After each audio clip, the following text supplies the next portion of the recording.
you feel low, you can still go. Even when you feel slow, you can still go. Even when there's no hope, you can still go. I never answer to no, man, I still go. Good evening, everyone. I'm Rich Mancuso, and it's good to be back with you. It's Keep It in the Ring for this edition of Friday. Yes, Friday night, 8 p.m. Eastern, October 4th, 2025. Yeah, we've moved to Friday night right now, and you saw the beginning of it. We're trying this out with my esteemed host and co-host and colleague, Tommy D from TD Sports Talk. He'll join me in a moment, but I'll tell you right now, it's good to be back in the saddle and to talk boxing for the next hour and pro wrestling and anything else. Like, comment, and subscribe to my channel here on YouTube, Rich Mancuso. Comment as we go along. We'll try and get to all of you as soon as we can.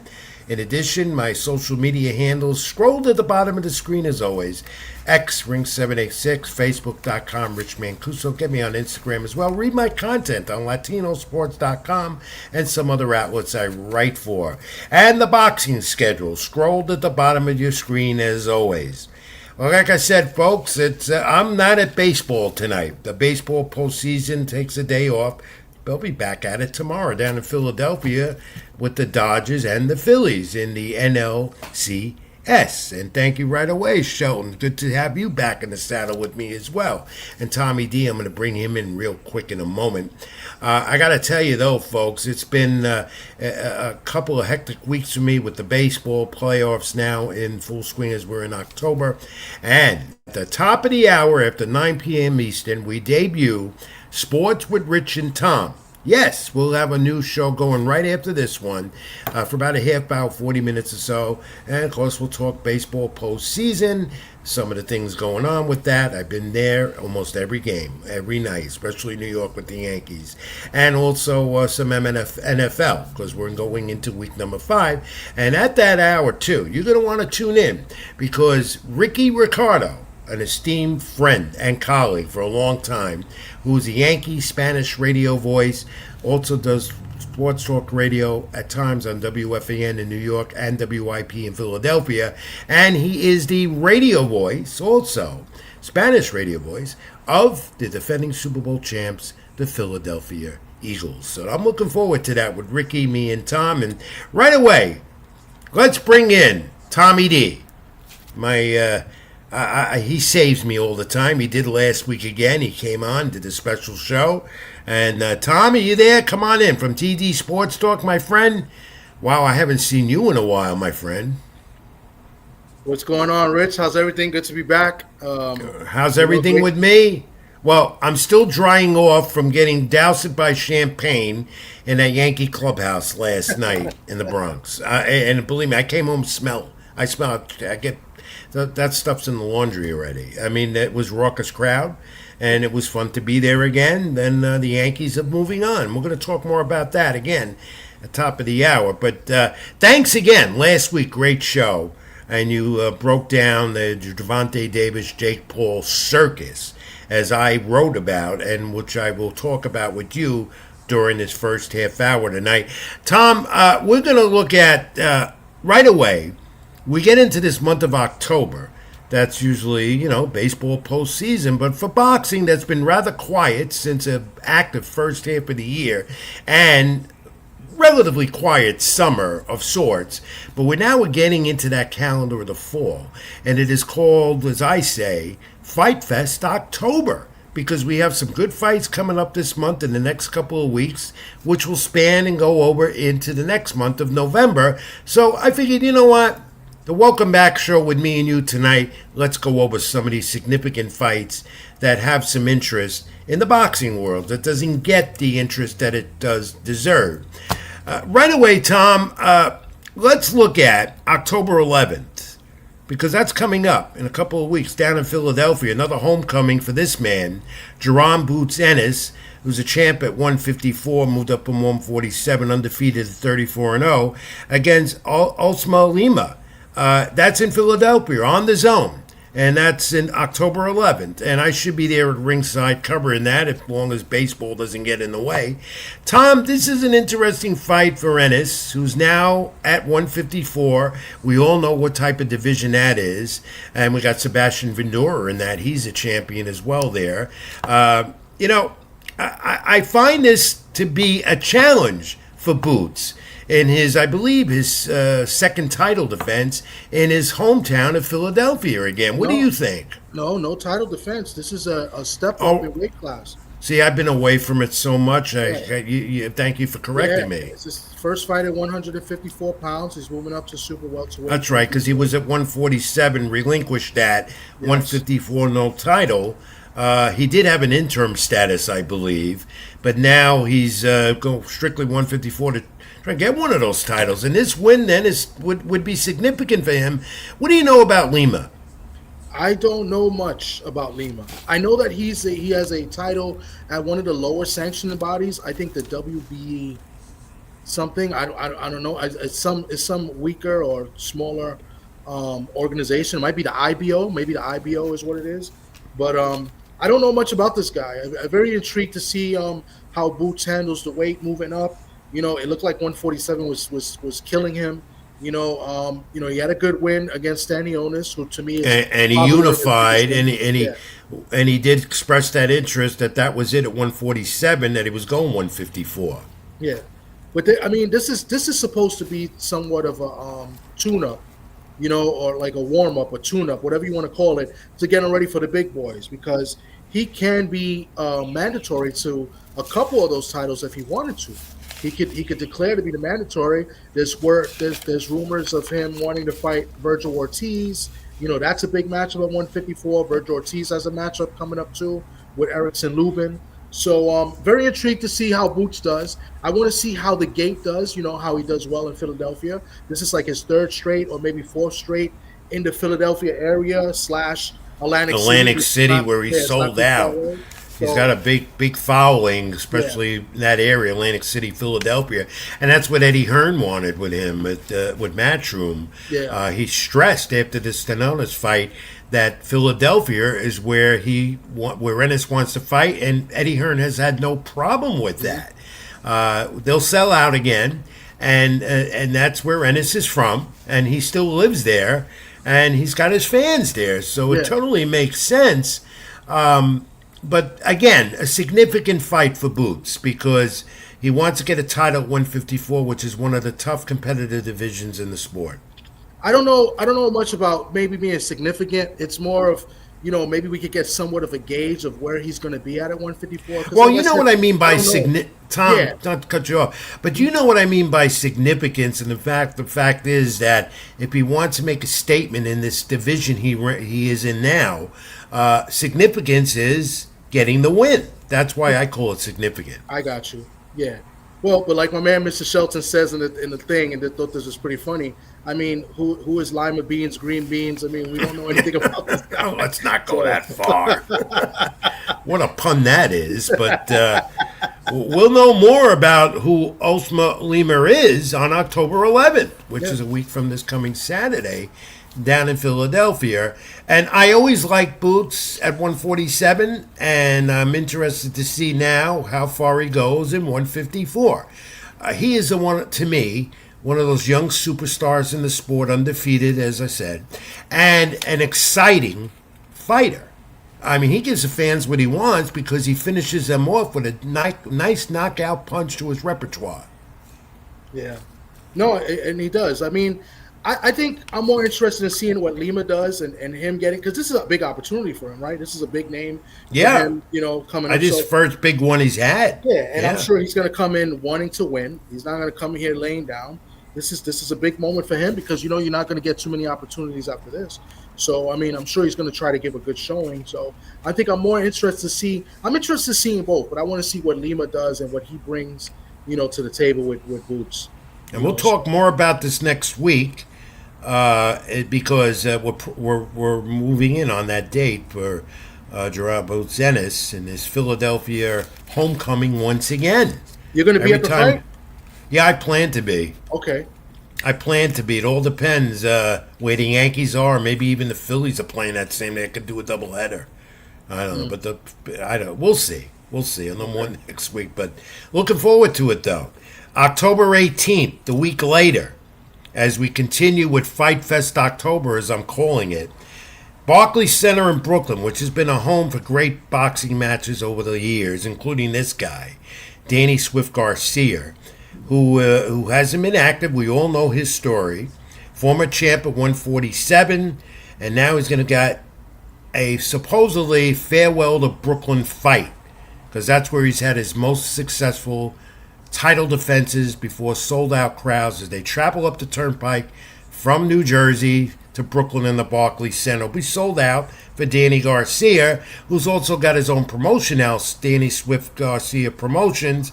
The opponent is Daniel Gonzalez, who I know well, out of New York. A 10-rounder this is. 10 rounds, junior middleweights. It's being televised, streamed on Millions pay-per-view, by the way. What do you make of Danny Garcia coming back? He's been idle for what? How many years now? I think what it's been. I think did he fight last year? The year I can't remember the last. Yeah, fight, he fought last year, but he hasn't Lara. been. Yeah, and it was like just like maybe a tune-up to get to this. He has said that this is his farewell to Brooklyn. Now, does that mean that Danny Garcia, who's headed to the International Boxing Hall of Fame without a doubt, he has said his farewell to Brooklyn? Will this be his farewell to boxing overall, a sport where he's made a lot of money? He's been very successful. His father is not as abrasive and loud as he was because he's been fighting some medical issues. But that's always been the tandem, his father and Danny Garcia, who's a gentleman. But Danny has said the farewell. Is it a farewell, do you think, It all to his depends on what he boxing career? does. It all depends on what he looks like. He didn't look good his last fight. I think Lara carried him for most of the fight before he eventually stopped him, and it looked like Danny pretty much quit. I mean, Danny, listen, I don't personally think he's a Hall of Famer, but he's had a great career. Now, why do you say? I will beg to differ with you. We don't differ that much. Yeah. I think he's been in some big fights, but he doesn't really have that token win. You don't think so? No, I think. I mean, his best wins. I mean, Amir Khan might be one of his best wins. The Madonna fight. No, not Madonna. Matisse. That was a great win. He was underdog. I mean, he's got some few fights. I think he might be borderline Hall of Fame. But I think Danny Garcia's done well with his money. I think he's going to get in either way when he retires. He'll be on the ballot next year or whatever, the year after. I can't see how he doesn't that he gets a majority of votes from the boxing writers who get to vote. I don't, because I'm not a member of their so-called esteemed group, Boxing Writers of America. You will. They're gonna make you right. No, I don't want to be involved with that group. Me and a couple of other old timers out there still on the beat with boxing. We don't get to vote because we're not members of the organization, which I think is completely wrong. Because we know these guys. We've covered these guys. Yeah. But getting back, that's another story. Getting back to Danny Garcia. To me, he's a Hall of Famer. And to me, I believe, farewell to Brooklyn, and pending, as you said, Tom, on what he does on October 18th in Brooklyn at the Barclays Center, where he is very popular and been very successful. Pending on what he does, Daniel Gonzalez as an opponent who has said in the last few days, I'm coming in to retire Danny Garcia for good. And I'm sorry for you Danny Garcia fans, and that's including me. I'm a Danny Garcia fan. I like Danny Garcia a lot. But I don't think he wins this fight. I think Danny Gonzalez is going to go in and win this fight. I think he's the more fresher the fighter. He's been more active. Maybe he's younger. He's also younger, too. He's younger. I don't think he's been there with the type of opponents as Danny Garcia's been in, but I think he's going to be game. He's going to have a big crowd behind him. I know a lot of people come to see Garcia, but he's from Queens. He's going to have a big turnout. I mean, this is his moment, and I don't think he's going to go in there laying down. He's going to go in there and try to make a statement and try to get his name up there so that maybe he could get maybe a future title shot or something. So I like Danny Gonzalez in this fight. Well, you know what? You could very well be right because Danny Garcia is he's had his moments. He hasn't been active. We know he's promoting more and a lot of rising prospects, including our friend Keith Cologne, who's on that card. Keith Cologne is going to be on that card. I can't wait. I'm going to be there, and I put in for the credentials too for this fight. But I'm probably going to sit with the Cologne family. We're going to be there. A couple guys are going to be there too from YouTube as well. So I'm pretty excited to see Keith Cologne. Keith Cologne always puts on a show. You know, it's going to be his first time in New York, right? Fighting in New York. He's fought mostly in Jersey and Philly. So, and the Barclays Center. Yeah. And he's Keith Cologne, if you're listening, and we will have him on the program, I hope next week to preview what he has at the Barclays Center coming up on October 18th. Keith, I want my hat and jacket. Tom got it, but I didn't. Well, you know, I always get blamed for everything. As you see here, BVO Sports, he says he's going to the fight. He's got his ticket, Uncle Rich, but no thanks to me. I mean, I don't know what he wants me to do. I mean, I got him there in the Xander fight. I mean, this guy's ungrateful. We have a lot of supporters. They're not ungrateful. We have a lot of fans out there, Tom. Okay, so move on. October 25th on the Zone. Fight Fest October continues. Heavyweights, Joseph Parker, Fabio Wardley, interim heavyweight, Parker's WBO title. That's what it is. But, Joseph Parker continues to make noise in the heavyweight division. Yeah, I mean, he's been on a big run. I'm sorry, I've just been paying attention to the chat a little bit, trying to Yeah, do put them up, Tom, because you pay more attention to them than I do. Yeah, I'm trying to get everybody on the screen. Joseph Parker's been, he's been active. He's been on a bit of a winning streak. I like Joseph Parker a lot. I mean, he's been in there with some of the best fighters. It's unfortunate. I wanted to see him get that fight with Dubois. That didn't really happen. And then who's this guy? Wardley? Yeah. I don't really think much of him. Wardley goes up and down. Yeah, I don't think much of him. Because he's mostly good. Fights in the UK. These fights always take place in the UK at weird hours. We have to watch them on the Zone. But still, it's a heavyweight fight. Might have some implications more for Joseph Parker. Move on to October 25th. As I said again, it's Fight Fest October. And we have Sebastian Fundora, the champion, against our friend Keith Thurman, who's coming back after a long, not really a long layoff, but he's coming back. 12 rounds for Fundora's WBC 154-pound title. There is the difference in the height and the reach right there. Tom, interesting for Keith Thurman. Very interesting fight. He wanted, as we know the story here, he wanted Sebastian Fundora at first. And then Tszyu stepped in because Keith got hurt, was injured. But now he's got his opportunity.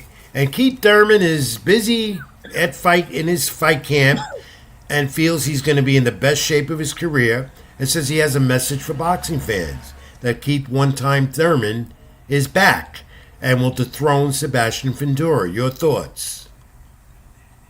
I mean, we heard Keith Thurman speak, was it a few months ago? It was a little bit before the summer. I think you had the interview, and he was all up for, it was all about Tim Tszyu, and he's back, and he wants to, he's going to get a shot. Well, now he's got a shot against a different guy, a different animal, and you know what? Keith Thurman's talking a big game. We're getting closer to the fight, so the more closer we get to the fight, the more I'm less nervous as him getting hurt or pulling out of the fight. So I like Keith Thurman here. I've never been really a big fan of Fundora. I know a lot of people like him. I love him. He's hard guy. To beat. He's hard, as you heard it on the program, and me and you talk about it all the time off the air. And fans know what my thinking on it. It's hard to beat this guy because of his lanky reach. I mean, this is the towering inferno. And look at, when they initially announced this fight just about a month ago or so, Keith Thurman could be, he likes to be a comedian at times, got on a stool so he could reach up to him. That was funny. But really, the seriousness of this is how tall and so much height advantage that Fundora has over Keith Thurman. But Thurman's been in there. Yeah. He's been in there with the best at 147, and to him he says there'd be no problem going after the Fendoros title at 154. And we're gonna see it. I think the key part of this fight is gonna be Keith Thurman's feet.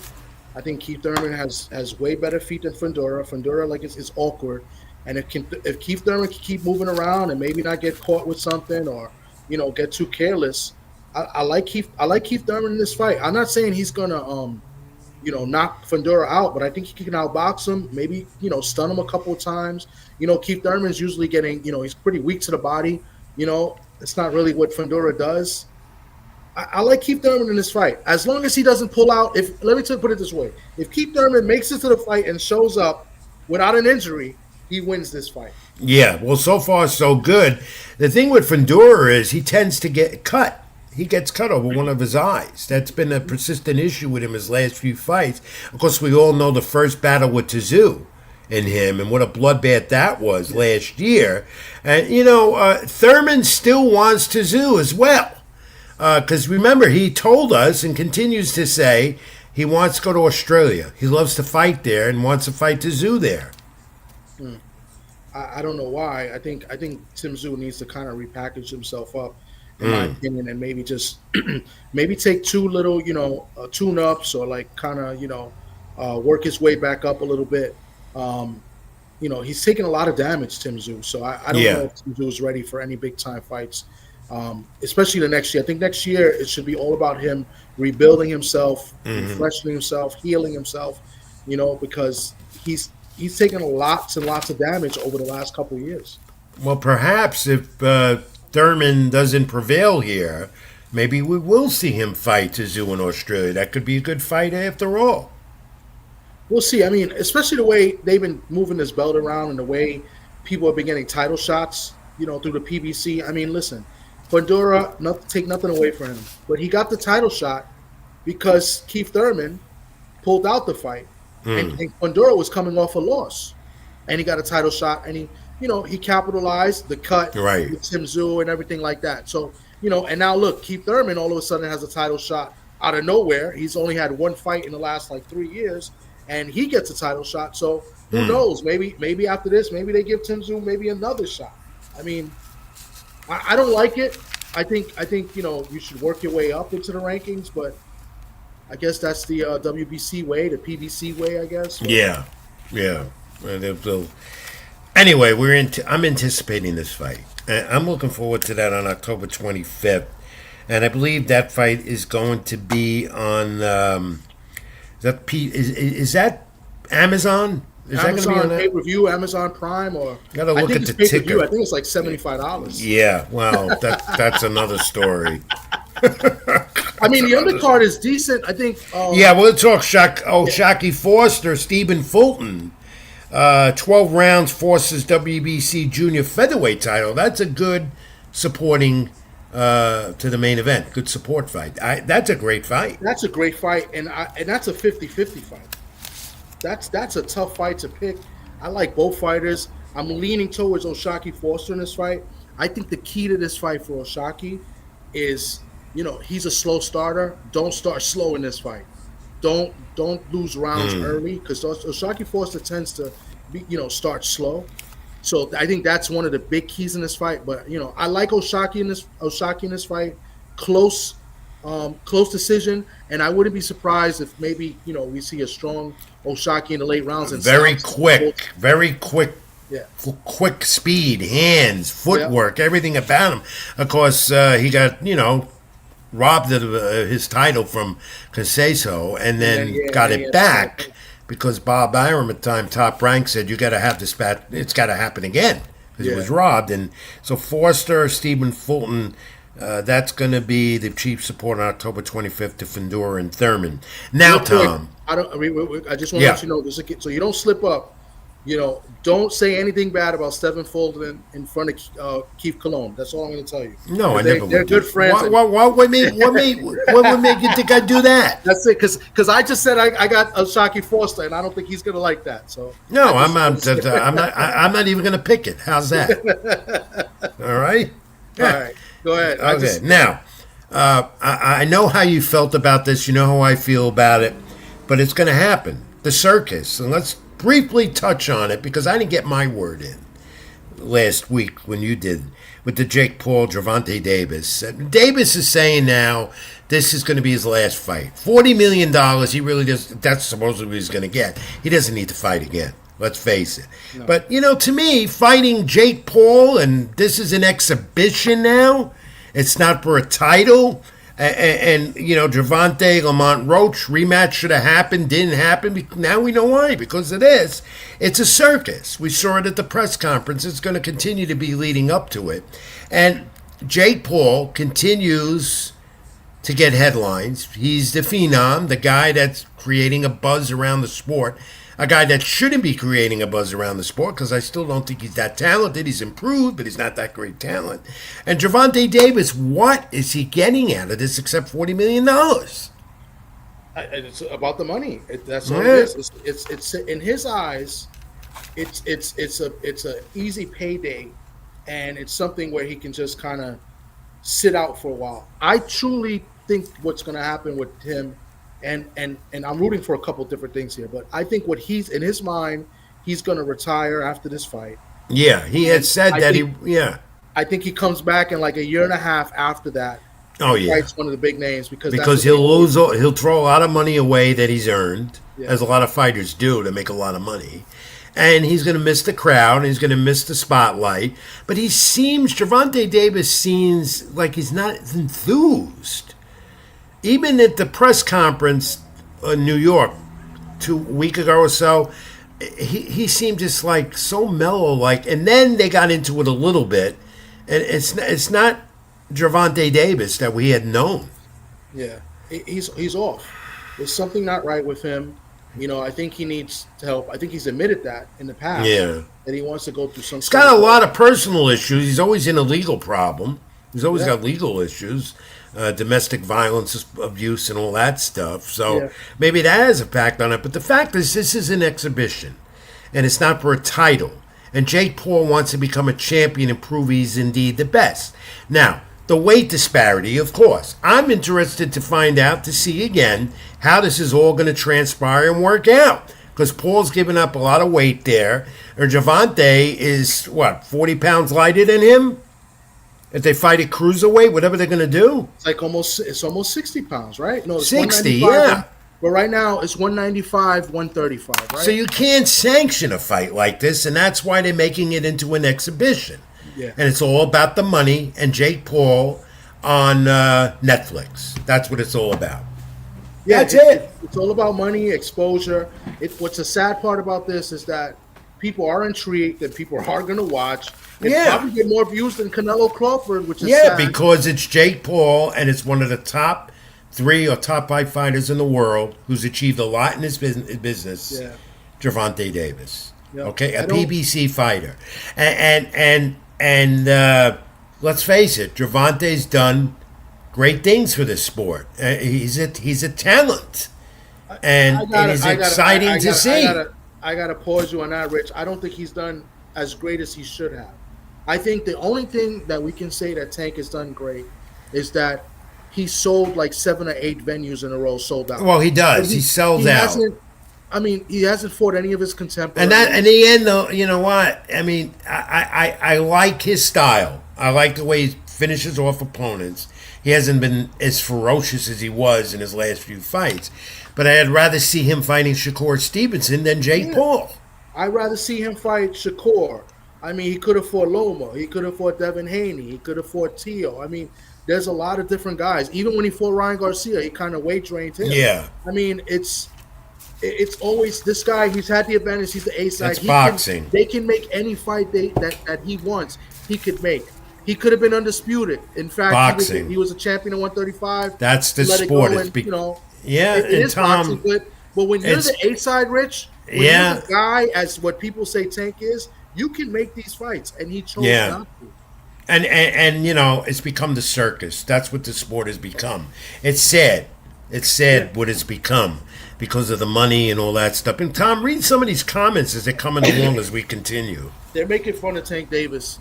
And, I'm interested to see in the comments what what fans' perspective of this is and how they're going to go with it. Are they going to watch it? I'm sure they will. Everyone's got Netflix. I'm sure people will be intrigued and watch it. The undercard looks to be decent. Somebody, Shawalaya says he's a great fighter. I'll give him that. Too bad it's been wasted for the most part.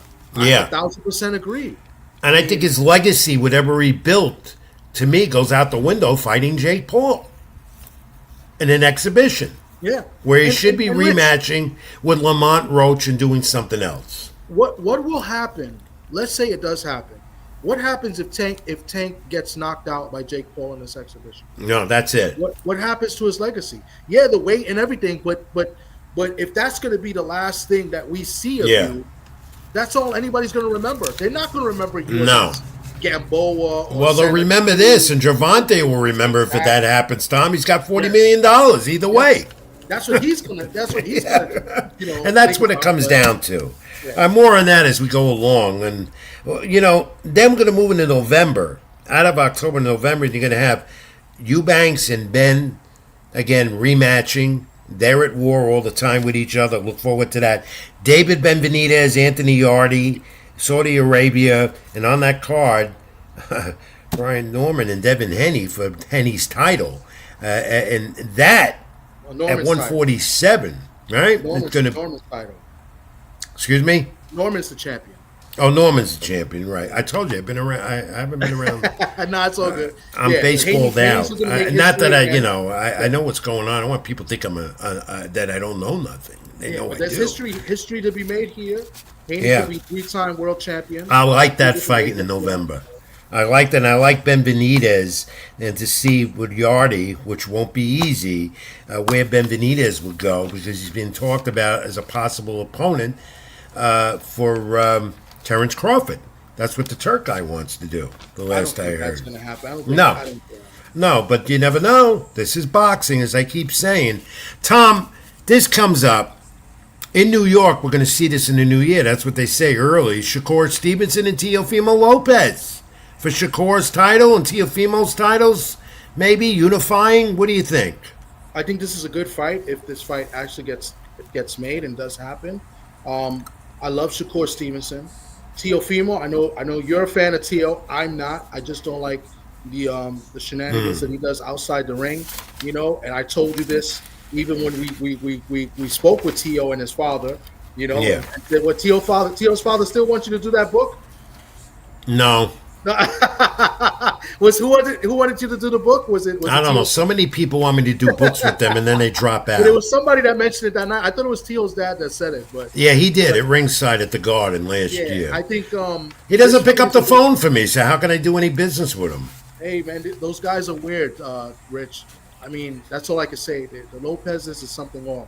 But this is a good fight, though. Good fight. It's a good fight. Look, the talent of Teo. I think Teo's very talented. I think he's a good fighter. I think he's very athletic. But Shakur, I think Shakur is at a different level. But it's still intriguing. It's a good fight. It's a good fight. It's we don't know where it's going to be. I would think the Garden, Madison Square Garden, would be the perfect venue. But we still don't know. I just hope the Turk guy, because this is all under him, too, decide, you know what? Let's put this fight in Central Park in the winter. Yeah, because they haven't announced this, but I did see another fight. I don't think you have this on your radar, but they did announce, at least I thought I saw, that Sabril Matias is going to fight Dalton Smith. They said New York, January. Yeah, so this might be I think it's on this card, if I'm not mistaken. They can't do it outdoors. They can't do it at that Queens venue. I would have to think if Barclays was busy with the NBA, they wouldn't do it. Well, the Garden's busy too, so I have no idea what venue they would go at for this. But we'll find out soon, because I hear an announcement on that is imminent for this good fight, and I think it's a great fight for the sport. Two of the best. Where else can they do it in New York? They better not do it in Long Island. No. Where are they going to do it in Long Island? I'm just saying, Long Island has a venue somewhere. I can't stand Long Island. It's too long. The Islanders where the Islanders play. No, they're in the Nassau Coliseum still open there, but it's hard to get to. This belongs in Madison Square Garden if they're going to do it in New York. In the big house in the Garden. We do know this, too, Tom. Manny Pacquiao came out of retirement this year. the 8 division champ in boxing probably never happen again with anyone else. And Wally Romero, that fight is going to be announced soon and made official, according to the Ring magazine and Mike Coppinger. It's a joke. Nobody cares. Like I'm just sick of like Manny just. Well, go Pacquiao, away. I think it's a, but I'm always intrigued about Wally Romero because I mean, you never I know like- what's going to happen with him. Yeah, but Rolly, look, they gave him that title at 147. Not necessarily earning it, beating a guy that never won a title in Ryan Garcia, right? I mean, I just, the champions at 147 is just blah. Yeah, Blah. it Like, used to it's be the just- premier division in the sport, but no more. Still No got some more. viable names, but not where it was. Anyway, Pacquiao Romero, that's intriguing to me, and I like Romero. I mean, I I like always Romero liked him. too. I like Rolly. Rolly is must see TV, especially the press conference and stuff. And I don't think he's going to give him so much respect as Mario Barrios will. I think he goes in there and he tries to, take Manny's head off. I mean, that's what I would want to see. I don't want to see what I saw in the last fight with Mario Barrios. I don't want to see that. Agree. And they're not going to rematch either, Pacquiao and Barrios. It's not going to happen. We'll go back to another fight that just about been announced for December. But first, this news has got everyone talking. Was Dana White, the Turk guy, and Zuffa, the promoter. It seems like they're taking over boxing for sure. Because now they're going to have their own deal with Paramount, CBS. They're going to do 12 fights on network television, which is good, and streaming. So we have free, fights on the network, which is good. But Zuffa, White, and the Turk guy, they look like they're taking over. There's the new belt. There's their insignia. They're going to have their own title. They've been talking about it. Here's the thing that's got everyone buzzing in the sport. The sanctioning organizations. In other words, you might have the top named fighters in the sport fighting for titles, but these guys are not going to honor the WBA, WBC, IBF, all the other alphabet soup, as I call it. I'm all for that in this respect because there are too many sanctioning groups that take the fees and put the fights on with the promoters. But White's creating a buzz is because they're going to designate their own champion. And it could be any one of the champions that hold titles in any one of those sanctioning groups, Tom. And it just creates more confusion. You want to bring in boxing fans and not chase them away. This, to me, might be a good concept to them. I don't like it at all. I don't think it's going to be anybody that's the champion now in any of those sanctioned bodies because they would have to sign to the league. The league is a separate entity.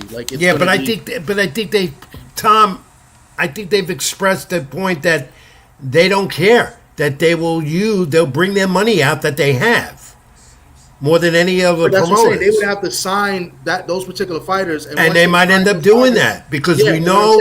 But they would have to drop those titles. They couldn't. Yeah.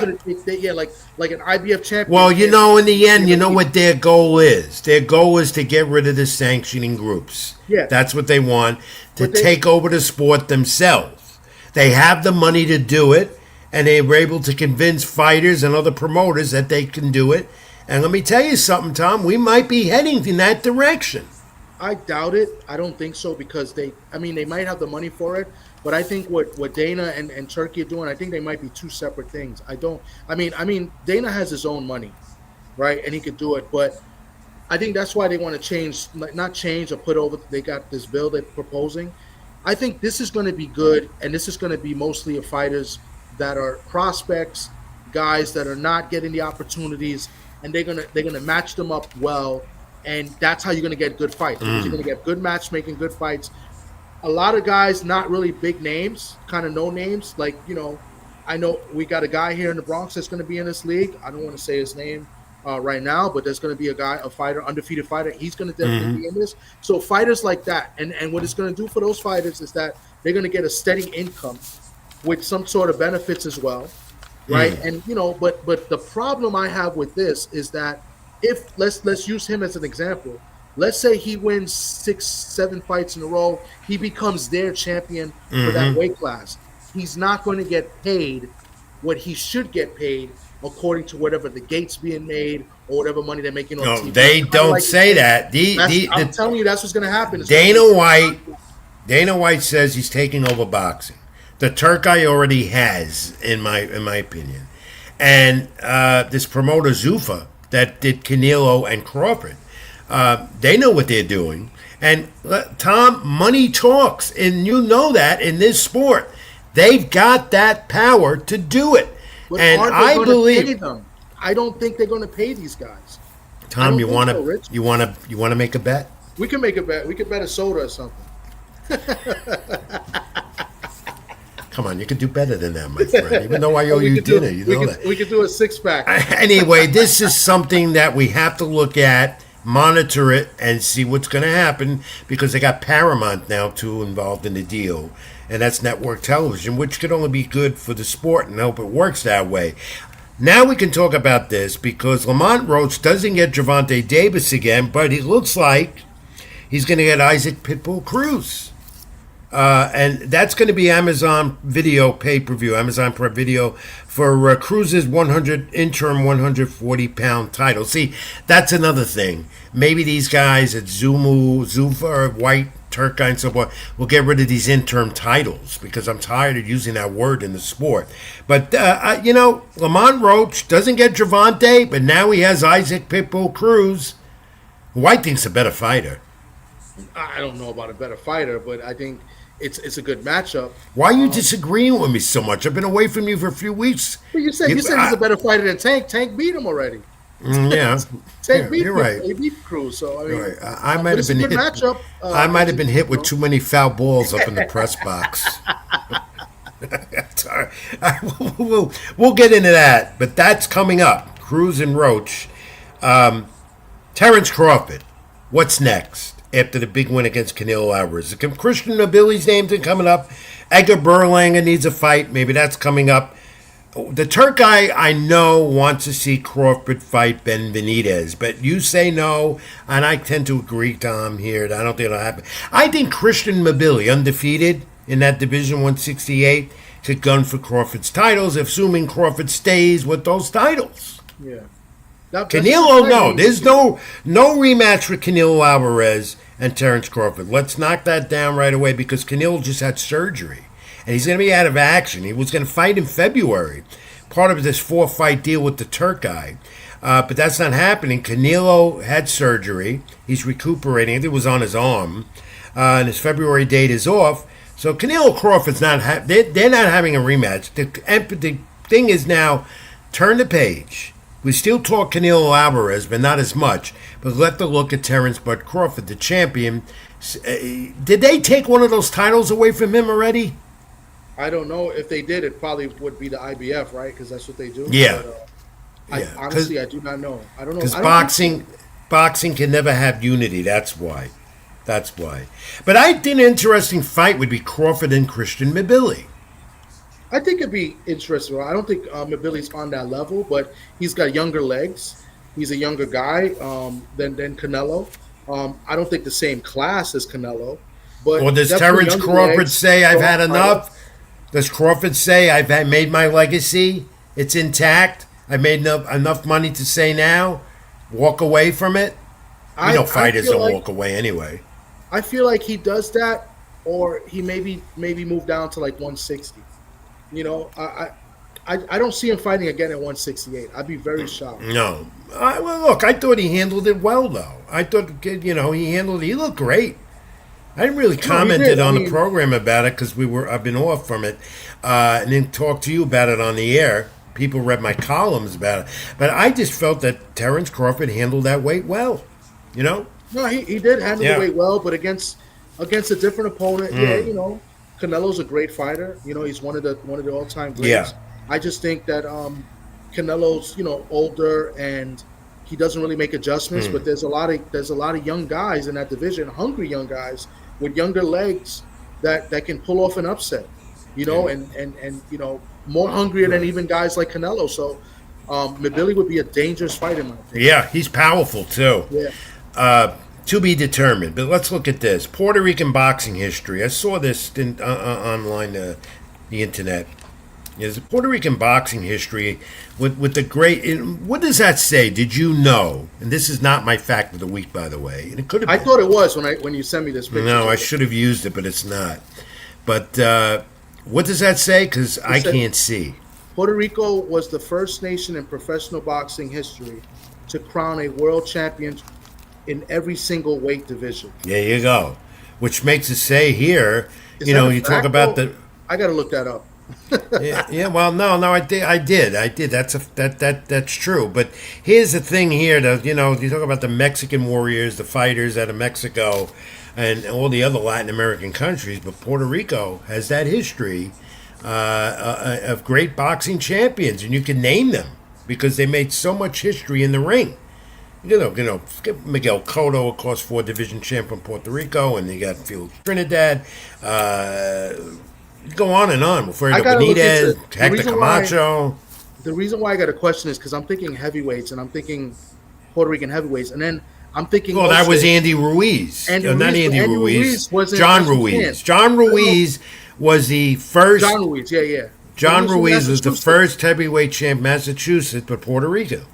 That's what I'm saying. But does that heavyweight count? champ? I don't know if you know this, but I'm very technical when it comes to this. I know this. Mexicans, Puerto Ricans. If you living in the United States, which Puerto Rico is a Commonwealth, and they're pretty much you're born with the American passport.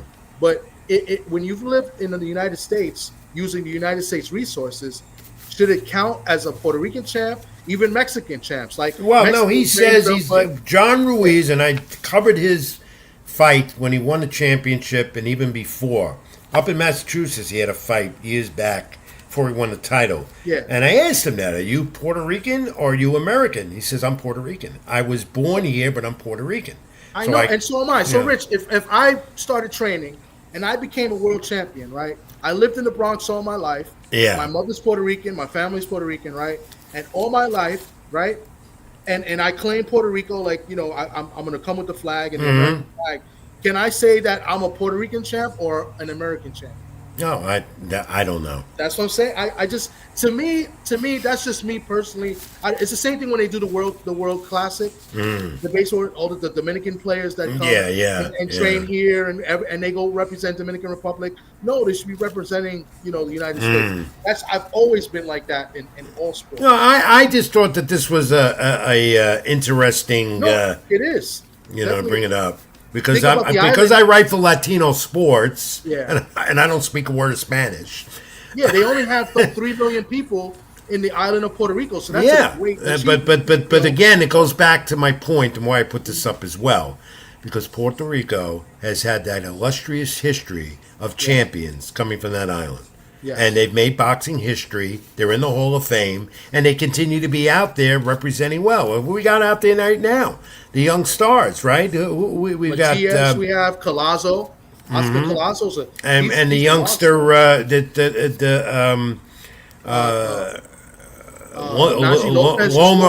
Lomer Jr. Lomer, who's fought in the Garden. Juanita.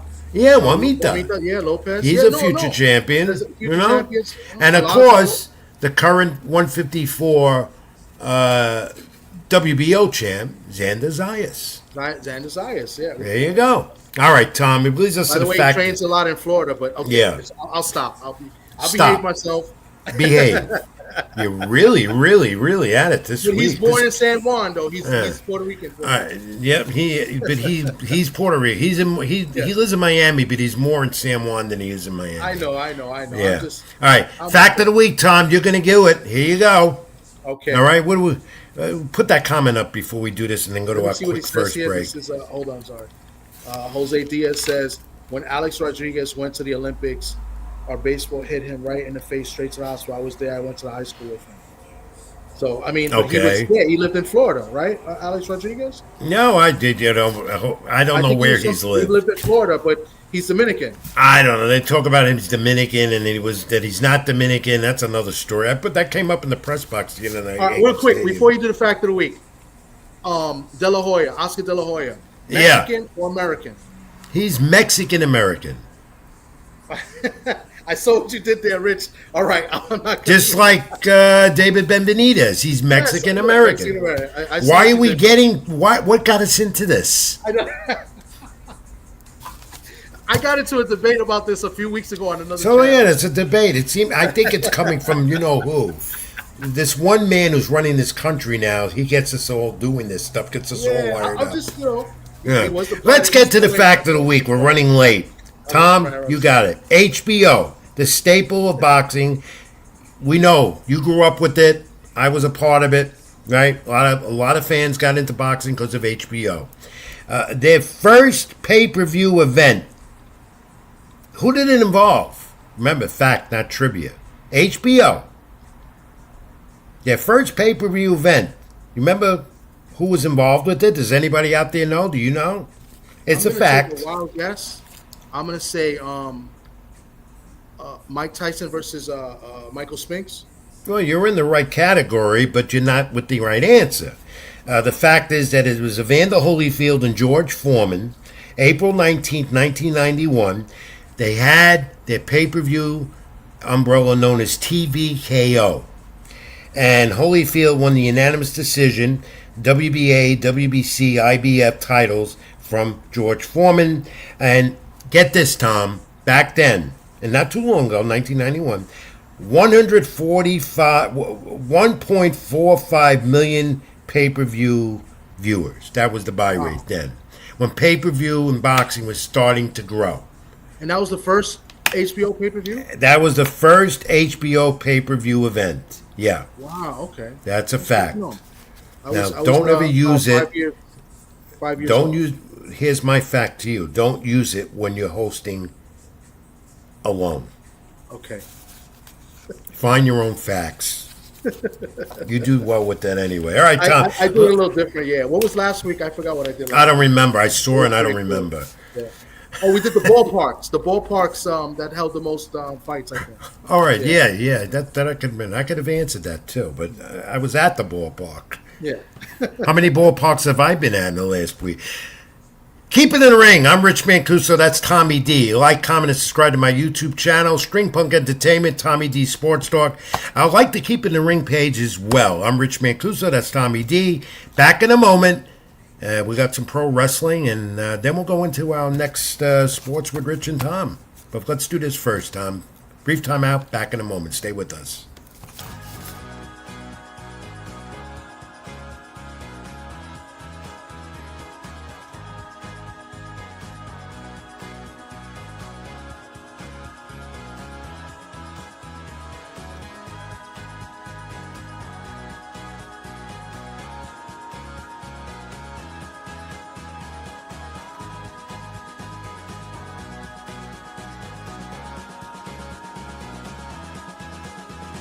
Even when you feel low, you can still go. Even when you feel slow, you can still go.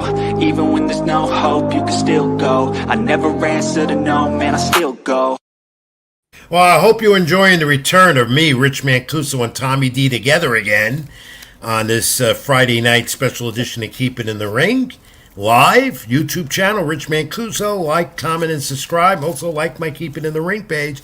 Briefly, no Robbie Rebel. He's mad at me. We're not talking. I know. You see the comment? Robbie Rebel's still on strike. yeah, well, I don't know. He's busy wrestling all over the place.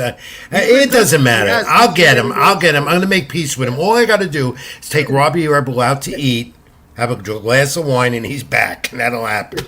All right. Let's quickly run through the wrestling because we have nostalgia to do after that. WWE getting ready for Perth, Australia. Clash in Perth. And this is the one. This is the one I'm looking forward to because Seth Rollins. No, that's AEW. We'll get to them in a moment. Sorry. Rollins and Cody Rhodes. Perch, I thought that's right. Perth. Yeah, there you go. And, belt. They're going to fight for the it's for the crown jewel title that nobody really cares about. But it's a matter of Seth Rollins. Where does he go from here? Because you're seeing less and less of him around Bronson Reed and Braun Breaker. of Paul Heyman with Brock Lesnar. There's talk a lot. Where's Lesnar headed with Heyman in all this right now?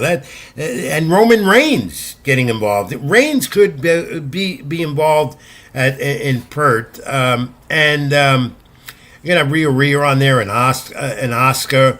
And, Pert is just one of those other WWE events now on ESPN where fans are enraged because they got to pay more money. Between Netflix and that, they're paying pay-per-view money every month. I think it's totally unfair to the wrestling fans that have to do this. You got to subscribe to ESPN and watch PLEs now. Yeah, I just learned that the last one. I was like, wow. 'Cause I had ESPN, but it's a totally different app, and it's more money than... They're all big business now with the new group, TKO and Vendor and Dana Wright, and WrestleMania back in Vegas, and then after that, Saudi Arabia. Who wants to see WrestleMania in Saudi Arabia? I know a lot of people are mad about that. A lot of people... They're going to lose people. They're going to lose fans, that's for sure. And definitely. I don't know what... it's all about what I always say. Combat sports, especially boxing now, and wrestling even more. It's all about the moolah, the money. It's a shame because it is a shame. Yeah. There's guys that go to WrestleMania every year, no matter where it is. Yeah. Now they're going to go to Saudi Arabia. They're not. Yeah. Now put up AEW, a Tony Khan's group that continues to fool us because he keeps saying the ratings are great and they're not on Time Warner and Max and so forth. TBS, Collision, and Dynamite had their anniversary show, which was pretty good on Wednesday night. But the reuniting of Cope and Christian, for now it's over because Adam Copeland, took some time off. Christian, he's got problems in other areas. All right, Wrestle Dream pay-per-view, October 18th in St. Louis. It's going to be Hangman Page against and Samoa Joe. That transpired on Dynamite Wednesday night. Chris Statlander and Tony Storm for Storm's title, AEW Women's title. That's a good one. Darby Allin, who climbed Mount Everest against Jon Moxley. God, it never seems to end with Allin and Moxley. That's going to be like a Donnybrook all over the arena type of thing. But that's Tony Khan for you. That's what AEW is doing, giving you the same type of matches. Nothing different. I know you're not a fan of AEW. I was. I'm not as much no more. But they'll never, ever overtake WWE now with all the other things they're doing as that big conglomerate in pro wrestling. Yeah. That's the way it is. Yeah. All right, Tom, let's turn the page. We'll do more pro wrestling next week. Let's look at some nostalgia this week. Got a lot of that.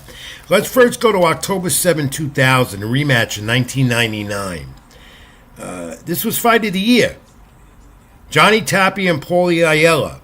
All right? And they go the narrow 12-round distance here. Unanimous decision. He gets over Tapia in Las Vegas. The decision announced for the 124-pound title. The bout at the MGM Grand in Vegas. Tapia and his camp. There's a story out of this one. The angry camp, they reacted, including his brother-in-law, who got handcuffed after throwing a punch. We had some video of that. I don't think we do.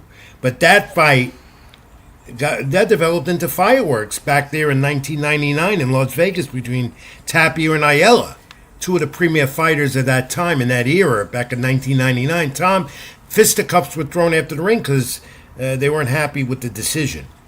No, they weren't. And both fights... I believe both fights were unanimous decision in favor of Paulie Ayala. They were both close fights. I mean, they could have went either way. I mean, just because it was unanimous decision does not mean that one dominated than the other. They were very close scores. But they were these were wars. I got a little clip here, 8 seconds. It's nothing crazy, but I think this was the first round too. I'll play it right now. 2 minutes in. Nice straight left hand there by Ayala, and again with the right hand following. And Tapia walking into a left hook. And that was pretty much the entire fight. That's what it was. That's all you said. That was very underrated. Those fights are very underrated. Yeah, and you know what? That was an era when boxing was really, really hot, really good, and you could watch on Showtime, HBO, and so forth. You go to October 4th, 2003. Joe Casamayor, 6th-round TKO over the great late Diego Corrales. First of their trilogy, Corrales down in round 3, the knockdown following, and he was exhausted. It was a very, very tough fight. About stopped, cuts inside of Corrales' mouth. The rematch, they did have a rematch. Corrales won the vacant WBO title, the superweight featherweight title, and split decision. Casamayor won that as well. So they had a history, these two. I think you have some video of Casamayor from this first fight. This was and my friend Steve Albert on the call with Showtime back then. Well, it is boxing hell when you have to fight your way back. A left hook sends down to the opponent, headbutting. Straight left hand, and Corrales down again. 3, 4. To end it here in round 4. Another straight left hand right on the chin by Casamayor. There's a looping left to the jaw of Corrales. Corrales looking to come back with an answer. Talk about heart. Oh, Casamayor goes down. Beautiful straight left, right on the nose. There's blood coming from the nose of Corrales. Corrales, he is bleeding profusely. Heavy left hand, right on the head by Casamayor. He's having his way. You talk about guts and courage, and there's the give me 1 round. One round. It's over. Right, Tom, that was great going back in October 4th of 2003. And, of course, what can I say about the late Diego Corrales? A friend of mine, he became. Casamayor was just as good, and they went at it. And they had their fights, and they were good for vacant titles and the titles. And that, again, goes to my point of how good boxing was at the time. Tom, let's look at this. 50 years ago, we had this anniversary yesterday. Thriller in Manila in the Philippines, the trilogy, Joe Frazier and the great late Muhammad Ali, the Hall of Famers. Ali's first loss sustained to Smoking Joe Frazier. 50 years ago, I was a young man, had hair on my head. But that was a great fight, and I've seen this more than once. And 50 years, and they celebrated that yesterday, the anniversary. And 2 great Hall of Famers. 2 great Hall of Famers, 2 great heavyweights, when the heavyweight division was the face of boxing. Now, some more nostalgia, but we wrap this up, and it's pro wrestling stuff. Let's take a look at Bob Backlund. There he is, the professor, 44 years ago, 21,000 fans at Madison Square Garden. He defended the WWF title in the Texas Death Match against the Great Morocco.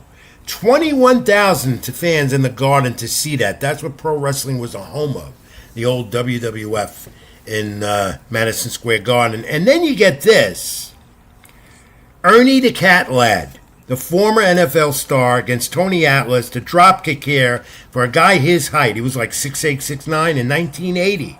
His ability, his athleticism. Atlas beat Ernie Ladd, the Cat Lad, in Madison Square Garden on December 29th, 1980. You know, you went to Madison Square Garden years ago. These are the matches you saw in pro wrestling. That was the home for WWF at the time. And the thing here with this is, how many times Madison Square Garden? 60 times you saw, especially Bob Backlund in this point, 60 times against Jimmy Snooker, Greg the Hammer Valentine, High Chief Peter Maivia. You know, those were the days in pro wrestling when you didn't have all this big money. You went to Madison Square Garden, got a cheap ticket, and saw some great legends as they became. Mm-hmm. Ernie the Cat Lad. Ernie the Cat Lad. You used to call my hero Bruno Sammartino. He used to point in the camera with one finger and go, Sammartino, like that. It's unbelievable time. I grew up watching that and then got involved in the industry. So that's great stuff. Good stuff, Tom. Good nostalgia. Good stuff. First hour over. Keep it in the ring this week. Like, comment, and subscribe to my YouTube channel, Rich Mancuso. Get me on social media, Facebook.com, X, Twitter, which is Twitter Ring 786, content latinosports.com. We're going to come back in about 5 minutes or less, and it's going to be it's going to be less than that. Less than that. Our guest is here. I know. We're going to have Ricky Ricardo join us as we're going to switch over, and it's going to be Sports with Rich and Tom, the debut. The graphics might not look that much different, but we're here. We're going to do that. But until 9 o'clock, as we always say with this portion of the program, Tom, God bless, stay well. If you're going to stay with us, of course. But as always, Tom, let's keep it in the ring. Keep it in the ring. Back in a moment with Ricky Real quick, Ricardo. Before we go to break, I want to before we go to commercial break, we got a super chat. Thank you, peace and blessings, and much appreciation to Convos with Cam. She gives us a $10 super chat. She says, "Working in the morning, we'll watch the replay. Peace and blessings to you." Well, thank you very much. She is a sweetheart, and we appreciate her continued support and all of yours. But the debut of Sports with Rich and Tom coming up in a moment. Stay with us here on my YouTube channel, on Tommy D's channel as well, and Facebook. I'm Rich Mancuso. That's Tommy D. Back in a moment. Stay with us with Sports with Rich and Tom. Petwell Clinic was built with busy pet parents like you in mind, providing walk-in preventative vet care, treatment for minor ailments, and chronic condition management. You remain with your pet throughout their visit, and all charges are clearly explained, so there are no surprises at checkout. Just walk in to our Paramus, Greenbrook, or Union locations, or visit us at petwellclinic.com for more information. Even when you feel low, you can still go. Even when you feel slow, you can still go. Even when there's no hope, you can still go. I never answer to no, man, I still go. Well, that's the Keep It in the Ring opening. We'll have the new opening for this. Yeah, the debut of Sports and Rich, second hour here on my YouTube channel. Like, comment, and subscribe, Rich Mancuso. That's Tommy D. And hope you enjoyed the first hour of Keep It in the Ring. But now it's Sports with Rich and Tom. And Tom, I got a lot to talk about with the Major League Baseball postseason and the NFL, as you as well, for the next half hour or so, maybe a little more. Like, comment, and subscribe. Let's hear your comments on this. Let's bring in our special guest to debut Sports with Rich and Tom. My good friend, he is the Yankees Spanish announcer on, what's the name of the station, Ricky? What's the call letters? WATO, the famous Watto 1280 AM. There you go. And also, he is Odyssey app, easy to get on the Odyssey app, and the SAP feature on your TV. Just change the language on your remote control on your smart TV, and you get me, my friend. You get me in Espanol. Yes, and also Espanol with the Philadelphia Eagles, the defending NFL Super Bowl champions, where you're also their Spanish language announcer. And you know, Ricky, I try to understand you. I told you this at the ballpark last night. I enjoy listening to you when you're doing the Eagles games, but I don't understand a word you say because I don't know a word of Spanish. Touchdown is touchdown in both languages, Rich. So it's easy, my friend. Touchdown, Philadelphia. It's easy to follow. Well, Rick, look, I know you're busy, and I appreciate your day off from the Major League Baseball postseason, where we were both at Yankee Stadium this week and last night, what we saw. And I got doused with champagne in the clubhouse. Where were you? Doing the post-game show. I've been doused enough. I've had my fill of champagne and beer baths. So. Well, that champagne and that beer smells worse and worse every year. No one's ever picked up a dry cleaning tab for me, so no more of that for me. I'll stay on the radio. We do the post-game show, and we're there for a good hour taking calls after the game. So yeah. We celebrated with the guys in spirit. They came out on the field, waved up at the booth. We have an image of that. Tom, put that up because the players and their families were out there on the field afterwards. And it's amazing because within 45 minutes, that's Aaron Judge in the clubhouse. I got that, and I was told to lift it, but I had to show this. Aaron Judge had the belt, and that's his back right there. That's all I could show. That's a nice belt. Yeah, it is beautiful, and I'm keeping that for myself, the whole picture. And then on the field, of course, the families and the players, and then within a half hour, they got dressed and got on a bus and went to Toronto because the Major League postseason continues. The Yankees advance. Ricky, let's look at the brackets now for the division series in both leagues. Tom, put that up.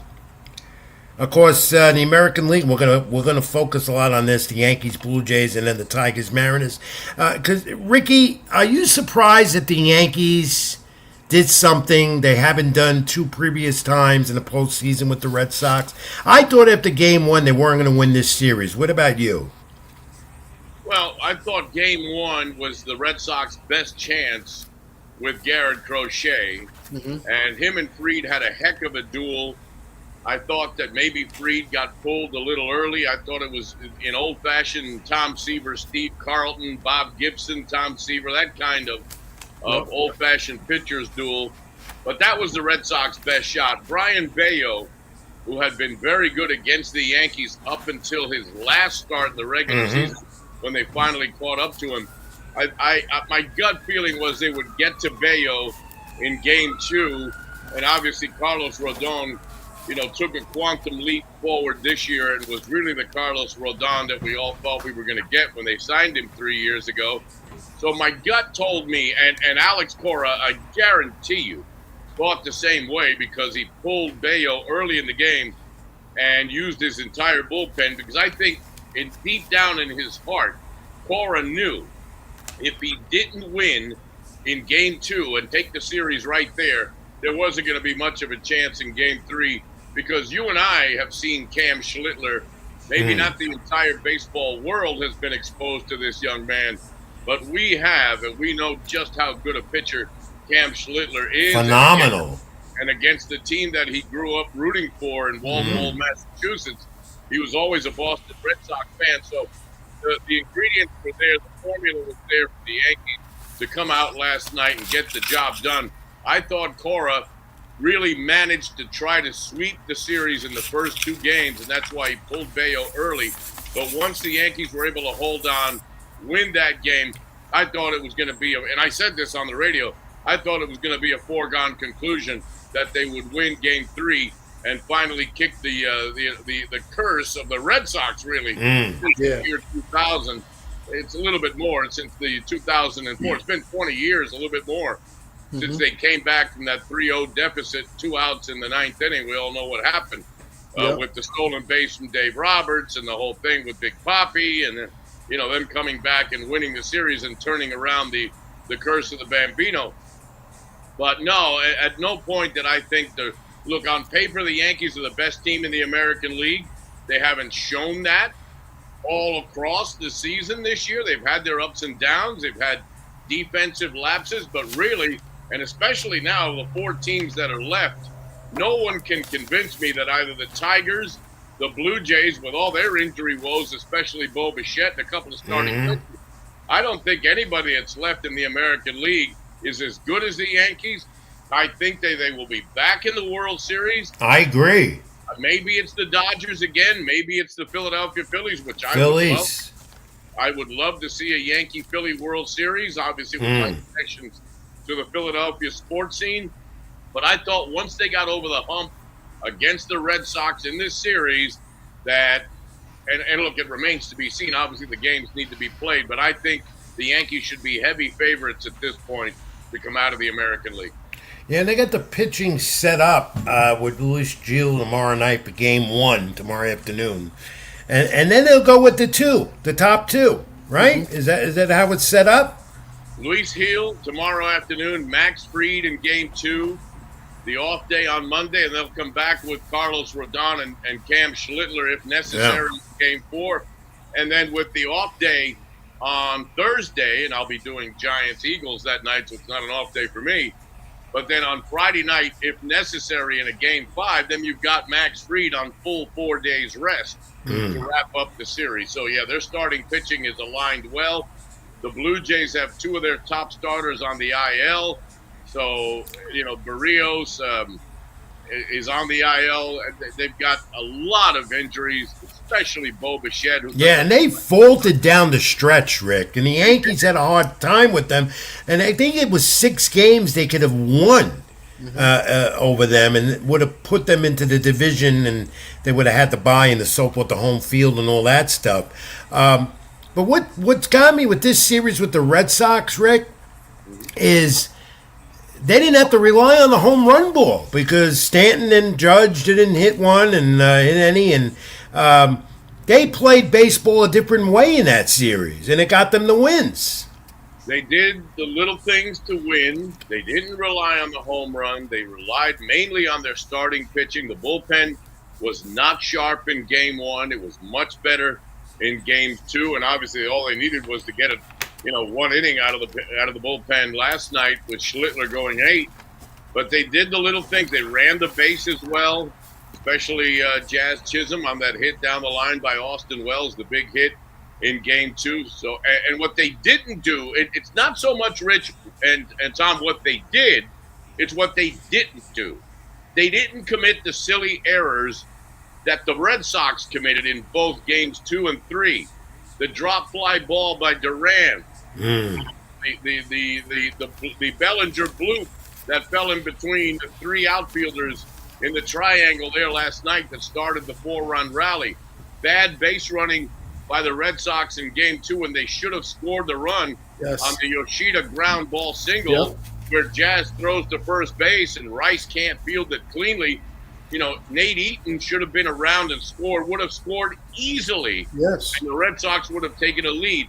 So the Red Sox shot themselves in the foot in both games 2 and game 3. And, everybody was waiting for the Yankees to commit the mental errors and the physical errors. That didn't happen. The shoe didn't drop, but it did for the Red Sox, who really kind of played themselves out of a possible win and a sweep in game 2. And then on Thursday night, last night, they had no shot against the I can't believe. And Tom, interject anytime you can. It's your show as well. I got a couple things with the Yankees. That crowd last night. I've been to, amount of Yankee games I've covered over there, Rick and Tom. That had to be the most electric postseason crowd that I've seen at a Yankee postseason game with the Red Sox. One with the intensity of the Red Sox, of course, the rivalry, Rick. But that was an intense, boisterous crowd from the first pitch to the end. On their feet most of the night. It was electric. The energy was there, as you said. That building was packed, 48,000 and almost 49,000 last night. So, I agree with you 100%. Of all the playoff games I've done, and I've done a lot of them at Yankee Stadium, I think that was probably the most revved up I've seen of any crowd. Go ahead, Tom. I just got a couple things. So we were talking about, as far as the Yankees, should be favored to go to the World Series. I disagree a little bit because pitching wins. And I'm a Yankee fan, born and raised in the Bronx. The Yankees are my team. I love the Yankees. But a couple things. One, Aaron Boone, I just think he overmanages. I think he makes too many mistakes managing and making decisions, and that could hurt them. You mentioned the defense. The defense was actually pretty solid. The Yankees defensively have not been, as great. I like the Mariners. I think the Mariners are a good, complete team. I think the Mariners are going to be a tough out. The Tigers are going to be a tough out because they probably have the best pitcher in the American League, if not baseball, and Skubal. So he's going to, I don't know if he's going to go game 1 in that series, but, that's 2 games you got to take away from the Tigers with Skubal. So, I mean, the Yankees, it's good they won. They didn't really have to rely on the home run ball. But, when it comes to the Yankees, it's always what's Aaron Boone's going to – there we go again, and I'm going to cut him short. And Ricky, interject on this because every Yankee fan I know, they're happy now, obviously, but it's always Aaron Boone's fault, and it's not his fault. I think he's a great manager. It's analytics that do these things. But he's going with the analytics, though. You're telling me, Tom, from what you're saying, are you insinuating that both Detroit and Seattle would be favored, in your mind anyway, against the Yankees in a 7-game series? I think Seattle might be. Seattle might be favored, not Detroit. I'm saying Detroit is dangerous because they have the best pitcher in baseball, and you've got to beat him twice. Well, they have to beat Max Fried twice. Max Fried is good, but Skubal is better. I tell you. Better. You cannot tell me that Max Fried is a better pitcher than Skubal. I don't even think it's that close. They are right there, neck and neck. And if you want to even those 2 guys out, remember in postseason play, bullpens make the difference. And the Yankee pen, even with Weaver's struggles, even with some of the inconsistencies, the Yankee pen is vastly better than the Tigers bullpen. And let's remember, the Yankees won the season series handily against the Seattle Mariners. They won 4 out of 6. And the Yankees have handled Andres Munoz, their 100-mile-an-hour thrower, Mexican closer. The Yankees have tagged him every time. We saw that. We saw that at Yankee Stadium just a few months ago. You saw it in Seattle. Yeah. You saw it in the Bronx, and it's been happening for a couple of years. Brian Wu is doubtful. He's got a pec injury. Yeah. He's probably the Mariners' best pitcher, and he's not 100%. The Yankees have hit Logan Gilbert in the past. They've hit Castillo in the past. I thought the litmus test would have been the Yankees are better than the Red Sox. Here's the difference. In a 2 out of 3 matchup, the Red Sox can hold their own. If you want to make the argument that Crochet is a little bit better than Fried, the same way you're trying to make the argument that Skubal is a little bit better than Fried, we can have that discussion. It's valid. But once you get past Crochet and once you get past Skubal, for example, I mean, it's no contest. The Yankees are much better top to bottom as far as starting. Especially with the Tigers, the number 2 Mize is not but a the Mariners, you just mentioned they got 4 quality starters. Now Wu is a question mark because he got hurt in the end of the season, so we don't know how healthy he is. But they got a good number 2, a good number 3, and a good number 4, same as the Yankees do. You know what I'm saying? So now, Rick, I'm just saying it's not as Ricky. I not to cut you off, Tom. I do it all the time anyway. But Rick, I want you to tell Tom, especially game 1, Chisholm and Rice sit down, that was because they wanted more righty presence in that lineup. And it wasn't Aaron Boone that did that. It's analytics. It's what their people telling them what to do. And they blast Boone for all these decisions. Do you agree with me, Rick? Well, look, it's these decisions are made, and look, we all assume and we all think and surmise that the analytics department has a very, very heavy hand when it comes to lineup decisions and things of that nature.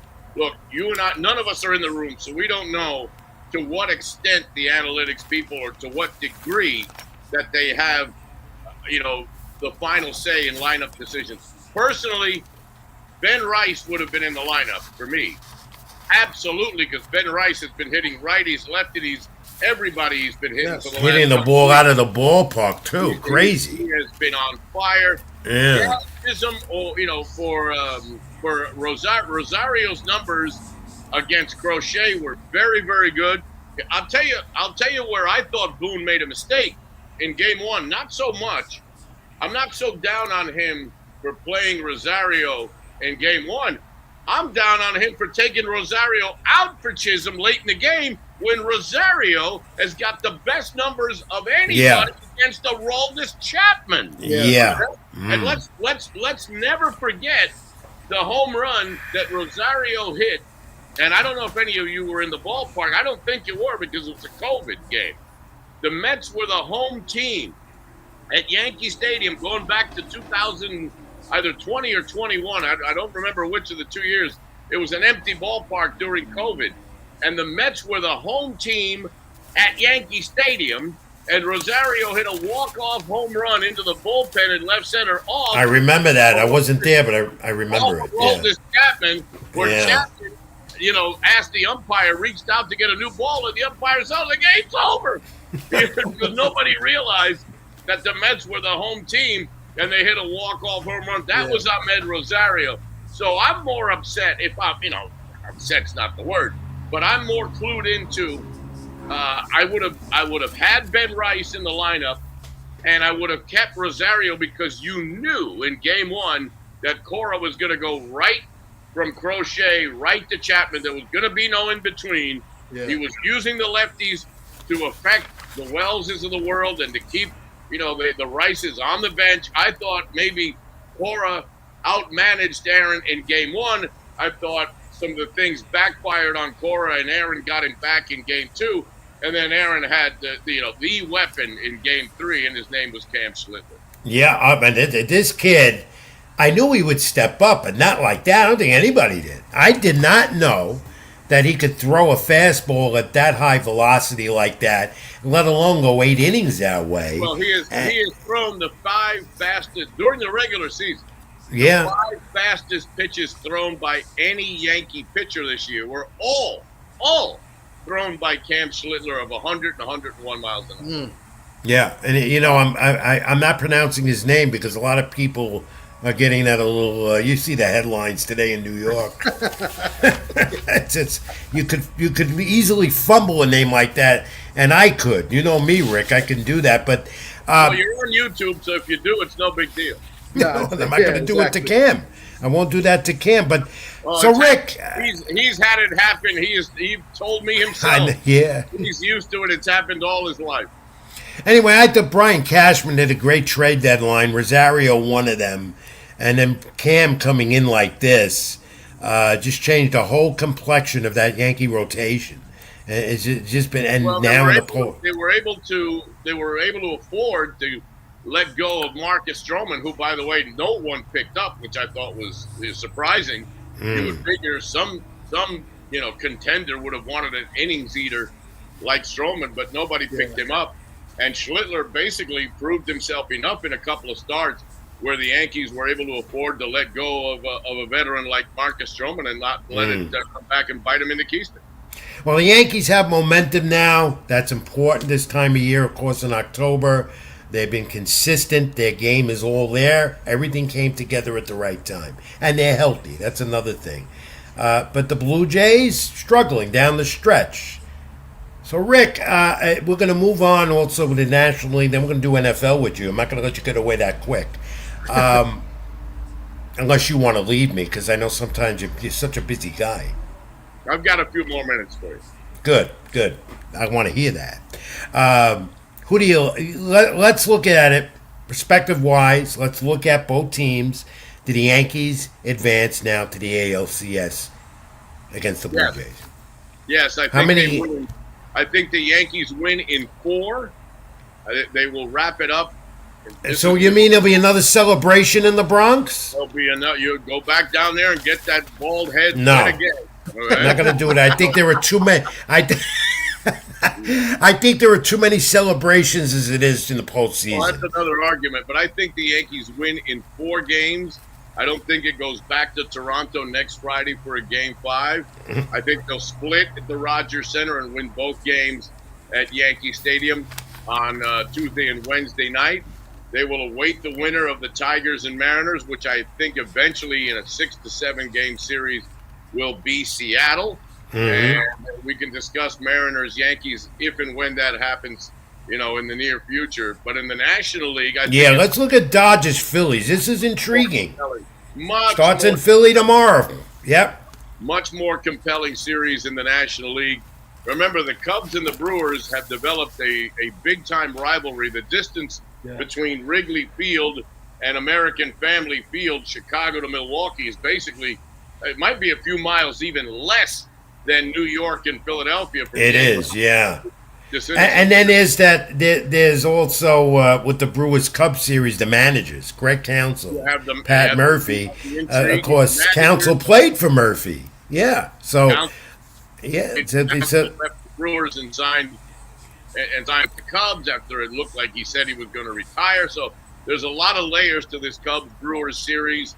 I think with Ohtani starting on the mound on Saturday night in Game 1, I think that's going to be fascinating to see Shohei start Game 1 as a pitcher and to see Roki Sasaki, the other young Japanese superstar, as their closer. And if you watched him close out the series against Cincinnati the other night, it was, just nasty what he was throwing to the Reds. So it brings a whole nother dimension to the Dodgers. The Phillies have a tremendous power lineup with Schwarber, Harper, the NL batting champion, and Trey Turner. They're a tremendous home team. They were the best home team in all of Major League Baseball this year. they've got very, very good frontline starting pitching with Christopher Sanchez, a future Cy Young Award winner, in my opinion. And they don't have Zach Wheeler, and it hasn't made a difference. That pitching staff.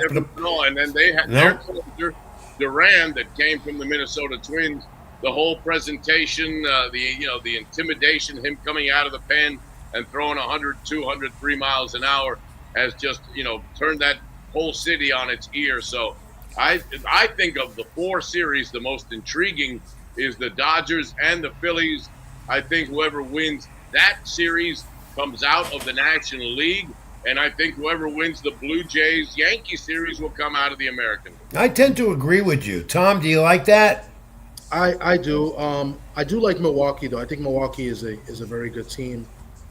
They got some young bats as well. I wouldn't be surprised if Milwaukee makes a run and they're representing the National League in the World Series. Yeah, and 2 good managers there as well that know each other. That's going to be interesting. Rick, let's shift gears briefly. I know you're running out of time for yourself here. Busy guy, night off. Where are you going to be tomorrow? Toronto. But I want about 10 more minutes so I can watch the main event on SmackDown. I don't even remember. Who's the main event there tonight? I have no idea. But Tom, Rick is he's got WWF roots. Okay. Tell Tom what you did with the WWF. Well, WrestleMania 1, my radio, at the time I was doing afternoon drive at WBLS 107.5 FM when we were ranked number 1 in the city. It was a battle between KTU and BLS. But WrestleMania 1, I started the whole thing. I got into the ring throughout. I remember. Yeah. And everybody revved up. I was called the warm-up, quote-unquote, for Howard Finkel. So I would introduce Howard Finkel, and then I had the honor of doing the same thing for the first, I must have been first 6 months of Monday Night Raw that was done at the Manhattan Center. Over there on 34th Street. And I was the guy that would go into at that time I was on Hot 97.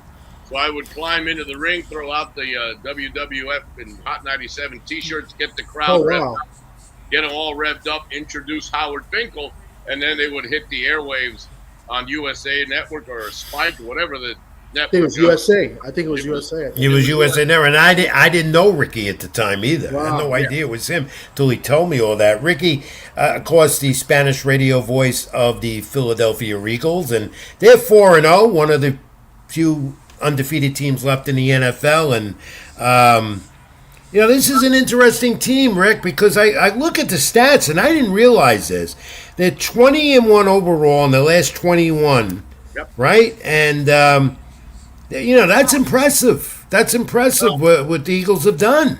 It's interesting. The last game that the Eagles lost was in Tampa Bay at Raymond James Stadium on Sunday, September 27th of 2024.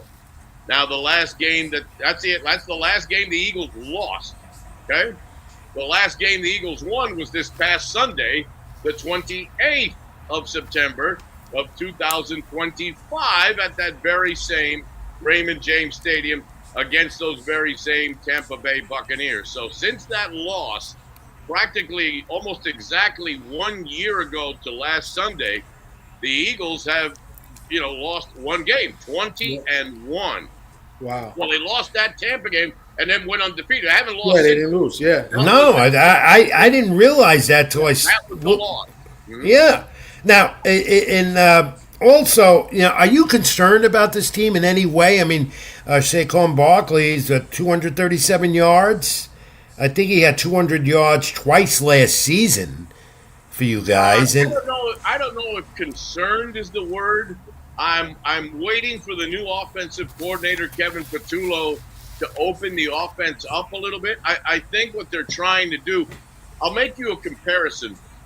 You notice Aaron Boone throughout the season has always come out and gotten his starter. Even if his starter was dominant, he would come get him about 97, 98 pitches, almost as if throughout the baseball season they were outwardly trying not to overwork their big stars. I think the Eagles have not really pressed the gas pedal yet on the offense. A.J. Brown has, still hasn't had a breakout game. Right.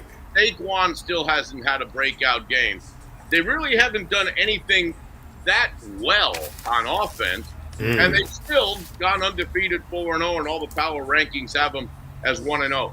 I think as the season develops, and we're about, this Sunday it'll be game 5. I won't be there because that's the one game I'll miss with the Eagles this year because of my obligations with the Yankees. But as the season goes along, I think they will open up the offense more and more. Vic Fangio is working some of the young talent. There's a lot. The Eagles are one of the youngest rosters in the entire NFL. So he's blending in all these new young starters on the defensive side. So this is a work in progress. And for them to be able to go undefeated and really not played anywhere near their best football of what they're capable of playing, I think is a testament to how good this roster is that Howie Roseman has put together, how deep this roster is, because when they've had an injury here, a guy nicked up over there, somebody has come in and filled in and done the job. So concerned, no. But am I keeping my eye on progress week after week that they finally open up full throttle this entire offense and all the weapons they have? Yes. They do have that capability of repeating back to back. Absolutely. Yeah. What about the Cardinals, the team I root for, or the Giants that Tom roots for? I don't root for the Giants. Who do you root for? Come on, we beat your team last week. I even said it when I took over for you last week. I got at you. We beat your team last week on Thursday night. I'm right. a Seahawk fan. Right. Yeah. Well, what about those teams there, Ricky? Because you're more NFL versed than me. Well, run that down briefly. Arizona, I think, still has a ways to go. That NFC West is a toss-up, in my opinion. Look, any one of those 4 teams could jump up and win that division. I think the Rams, I would have said the Rams before last night, and watching them lose at home against Mac Jones and a bunch of backups on the 49ers, I would have told you that Matthew Stafford and the Rams were the best team in that division. I'm not convinced that Sam Darnold is a championship caliber quarterback. They have Smith and Jigba is a tremendous receiver. I don't know about the head coach in Seattle. I think they've been very competitive, and they've got a better defense than people make it out to be. No, their defense is that's the start point. The I just don't. Good. I don't know about Kyler Murray. I've watched him year after year after year almost get to the brink of maybe being looked at as a top-notch quarterback. And then he declines. I agree. He takes one step forward and takes yeah. So and what about the 4-0 Tampa Bay Bucks? Will they keep that up? Well, now they're 3-1. They're 3-1. Oh, they're 3-1. Yeah. Buffalo's the only undefeated. The Bills are 4-0. Yeah. Let's look at Tampa Bay. The only two undefeated teams are the Eagles and the Bills right now. Yeah. Tampa Bay, a very, very good team. Baker Mayfield is good, not great. He tends to make big mistakes in big situations, as he did against us this past Sunday. And they'll lose this week, too. They're going to lose this week. This week they're losing. Yeah, they're losing. How about Lamar Jackson suffering with a hamstring with the Ravens? Is that going to have an impact with that team? The biggest surprise to me in the entire NFL is the Ravens, coming out of the gate 1-3. A couple of big fumbles by Derrick Henry has cost them very, very much in the first 4 weeks. And now with Lamar injured, and who knows, he's going to miss Sunday's game. And, does he come back the following Sunday? We don't know. It's a hamstring. And Rick, broadcasting the NFL as you do every week with the Eagles on Spanish radio there, Philadelphia. By the way, what are the call letters on that? That's Mega 105.7. Also, we have affiliates in the Allentown area, in Atlantic City, and Vineland. So we've got all of South Jersey, Philadelphia, AC, the Allentown, Delaware Valley area. It's all covered on the Eagles. I love your touchdown call. No, thank you. And obviously the NFL app carries the games too, and the Tico Sports, who's the rights holder, TICO Sports app. You can listen to me there too. And one final Tom, I got to ask him this, then get it in. I'm going to let him go. Do you watching the NFL now going into Week 5 with this new punting rule, the longer kicks? What are you seeing with this, right? Yeah, the kick and the punt. Yeah. What do you think of all this? I think it's interesting. The dirty kick. I don't know if you guys have heard that term, the dirty kick, which is now. Remember, on kickoffs, the kicker has to get the ball in the quote-unquote landing zone between the 20-yard line and the goal line. And what a lot of the kickers are doing now is they have mastered the art of basically a knuckleball, because it's going to land between the 20 and the goal line. And what we're seeing, and I've seen it up close, it happened to the Eagles against the Rams kicker, who's the best at doing it, this kid Cardi, but it's a knuckleball kick that lands between the 20 and the goal line. A lot of the guys are dropping that knuckleball because it's coming in with a weird spin. Yeah. And instead of getting the ball at the 40-yard line or the 35, if it goes all the way through the end zone, a lot of these drives are now starting at the 15, 17, 18-yard line because of this so-called dirty kick. I think it's intriguing. I think it adds a new element to the National Football League. It took a little bit of getting used to for me, but I've gotten accustomed to it. And the kickers that can master the art of pinning that ball right around the 10-yard line with that dirty spin kick of theirs, I think it's a new element that's been brought into the game. Now, place kicking itself, what kickers are doing these days, routinely kicking 55, 60, 61, 62-yard field goals. These guys are just, the kicker in Dallas is an absolute beast. It's unbelievable. What I've seen, it's making. I'll tell you one thing. It's making the bookmakers, the odds makers, and gamblers crazy. Well, that's for sure. Going to kick a 70-yard field goal. It's going to happen. All right, Tom. One final question to Rick, and we'll let him go. He's got to watch SmackDown main event. Yeah. This is a big question. It's not about it's football related, but nothing about the game. So Rich, he covers Latino sports. I'm a fellow Puerto Rican. You're Latino. The big thing everybody's talking about this week, the NFL just announced that Bad Bunny is going to perform at the halftime of the Super Bowl, and he's getting a lot of backlash. What's your opinion of the backlash and Bad Bunny doing the Super Bowl? Well, I have a personal policy of mine that I don't mix anything political with sports. I try not to. In my own world, in my own surroundings. I enjoy Bad Bunny's music. I understand he's not playing any U.S. concerts because, according to him, he doesn't want these shows and his audience, to be surrounded by ICE presence. I don't know.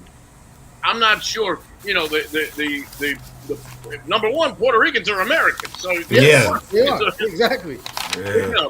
Puerto Ricans don't have a real danger with ICE because, they're American.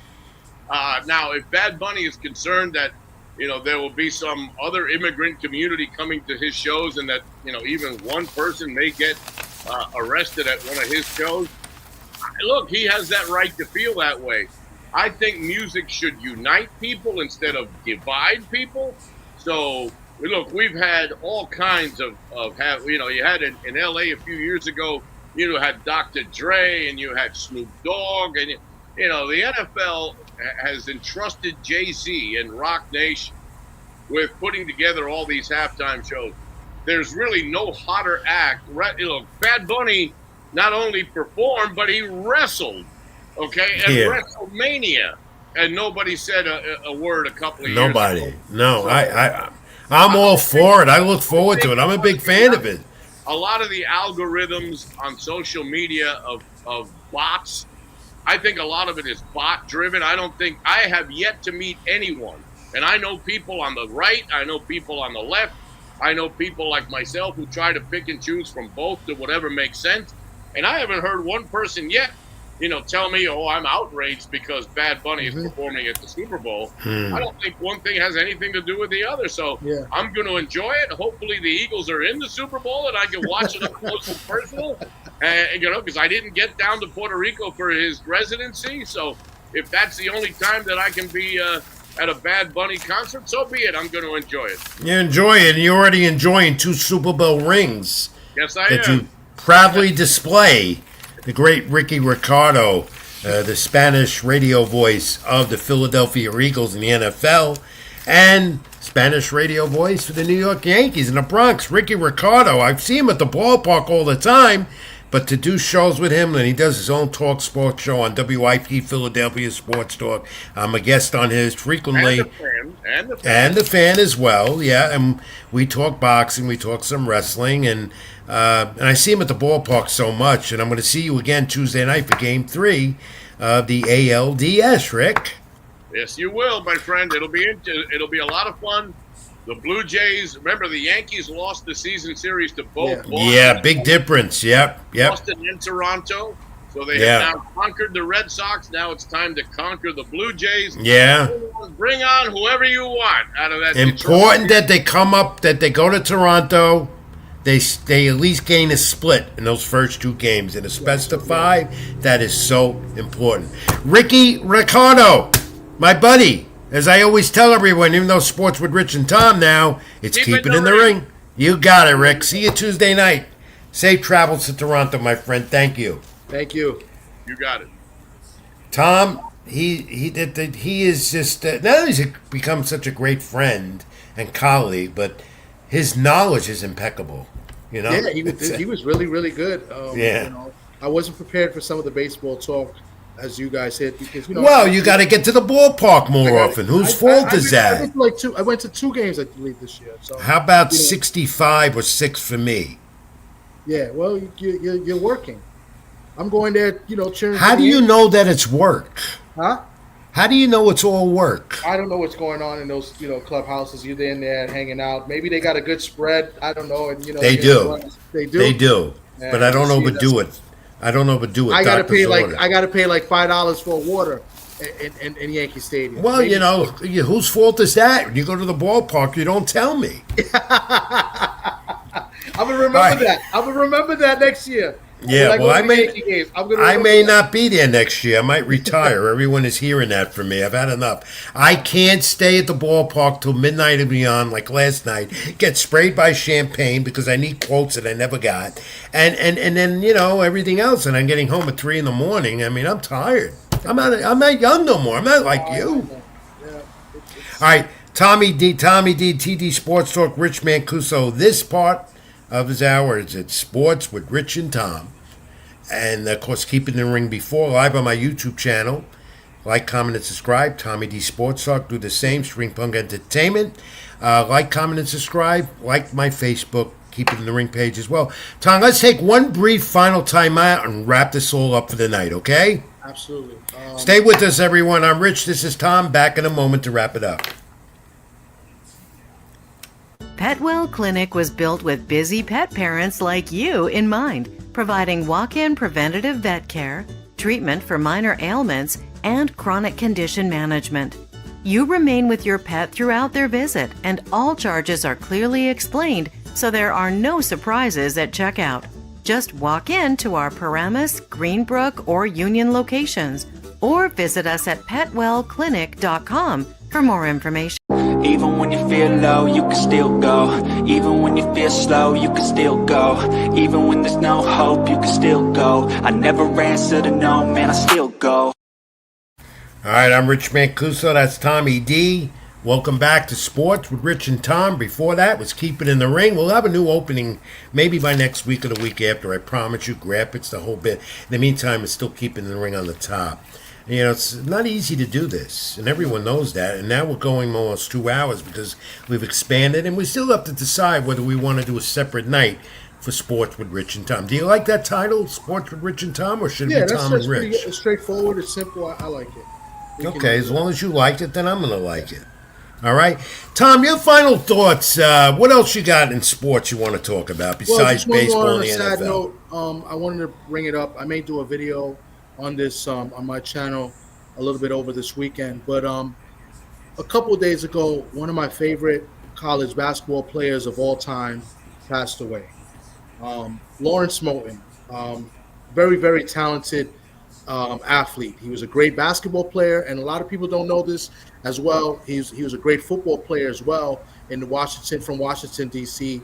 I believe he played quarterback, and I believe he played safety, if I'm not mistaken.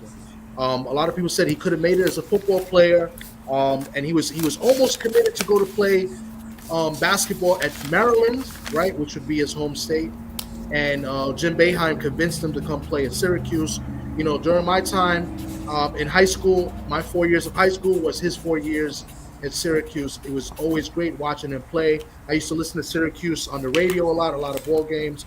I had the pleasure of watching him play live his senior year against St. John's at Madison Square Garden. That's when they had Felipe Lopez for St. John's. And St. John's Bronx guy too. Yep. I St. knew him John's well. pulled off the upset that game, and it was just great to see Felipe Lopez at the time, because I saw him in high school. But to see Lawrence Moulton play live, he was great. Unfortunately, his last college game was against Arkansas in, I believe, the Sweet 16. He called a timeout with no timeouts left. But he had a great game. He scored over 30 points that game. And went to I remember him well. He was a gamer, that's for sure. He had one of the smoothest games you'll ever see. Known for his high socks, the socks up to his knees. Lawrence Moulton was, there's a lot of great college basketball players. But, me as a Syracuse fan, and I've watched Syracuse basketball for many, many years, started with Billy Owens and Derek Coleman. Lawrence Moulton was by far my favorite, even over Carmelo Anthony, who only played 1 year. Wow, that's a strong statement there. Wow. He played 4 years in Syracuse. They made the tournament 3 times. By far, my favorite college basketball player. He's going to be deeply missed. I shed a tear when I heard the news. Only 53 years old. They didn't really release what happened. He was doing great work in the community up in Syracuse as well, from what I was seeing. Great individual. So we salute you. Rest in power to Lawrence Moulton. Rest in peace to his family and his friends and everyone that knew him. It's a big loss for sure. We're approaching the NBA. I can't believe what time is gone. The NBA and college basketball season again. We got college football in full swing right now. We wanted to forget about the MLS. I also cover the MLS, Major League Soccer, and I saw Messi last week in New York against NYCFC. They lost. Messi was a deciding factor. Packed City Field for that one. It had to be crazy, I bet. Yeah, it was, and I've never seen Messi play up front, and that's why he is the greatest soccer player around right now, and one of the greatest of all time. But NYCFC is really playing well. For those who don't follow the MLS, they're on Apple TV. That's how you see them, Apple Plus, whatever. That team is striving to get playoff position now and hopefully get a home game as a top 3 or 4 seed in the Eastern Conference of the MLS. And they've got a nice contingent of players and new coach, Pascal Jansen. And they get seeded. 2 more games left. Philadelphia Saturday, tomorrow. And then Seattle the week after. And then it's playoff time. And they're striving to get their second MLS Cup. And they could get there because they are good. They score. They play good defense. They're aggressive. So I'm going to talk about them a little more because they don't get enough play. Okay. Yeah, I mean, I watch soccer, but I'm not really into the MLS. Well, I got to get you to there's another thing. I got to get you over to see NYCFC. Yeah, I watched the Red Bull Premier League. I watched the Premier League a lot. Yeah. And of course we're in the height now in October. Besides the boxing we talked about on Keep It in the Ring in our first hour. Live here, Rich Mancuso, Tommy D. Don't forget, like, comment, subscribe to my channel and his as well. But, we're in that postseason time of October with baseball, which I love. And now we're going, as we talked with Ricky Ricardo, the best 3 of 5 division series. And, Tom, finally, who do you like again in both leagues? In the baseball? Yeah. Yeah, I'm talking tiddlywinks. I like the Yankees because I'm a Yankee fan.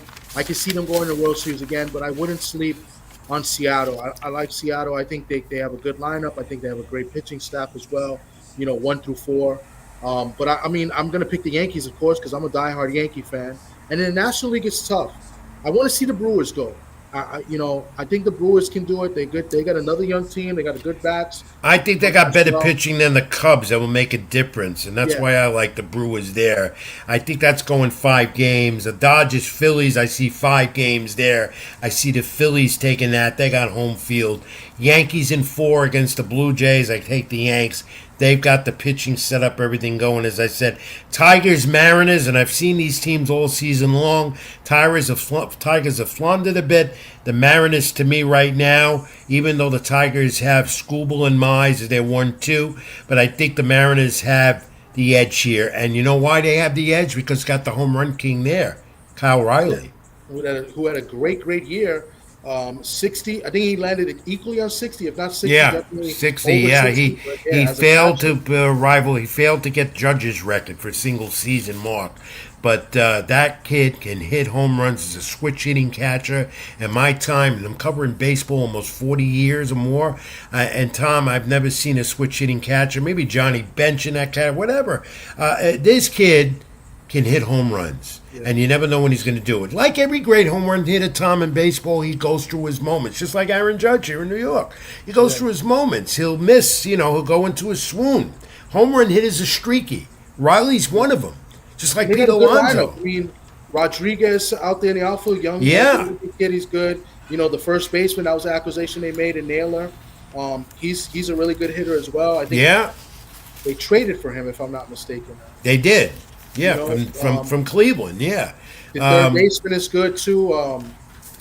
Was it Suarez? Yeah, Suarez was hitting the home runs for the Diamondbacks. Yeah. And Suarez and I had a nice conversation on their visit, the last visit to Citi Field, the Mariners, and we talked about it.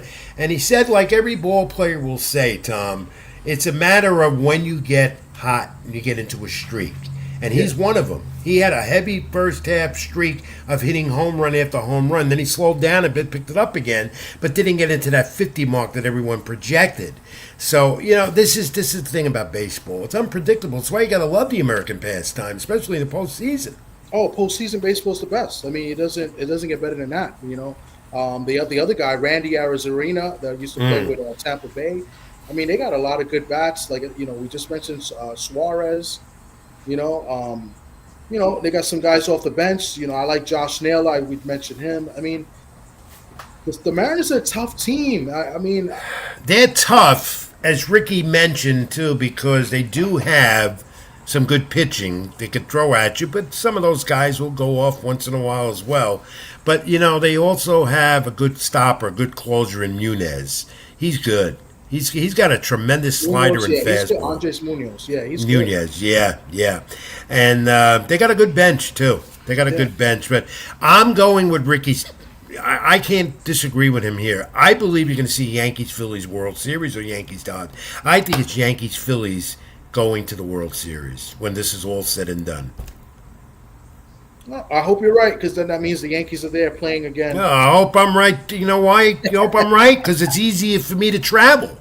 Yeah, if it's Yankees Phillies, and you're putting the World Series, that's more work for you. I can go back and forth, sleep in my own bed, just like tomorrow. I'm going to Philadelphia for Game 1, Dodgers Phillies. Any final thoughts, Tom?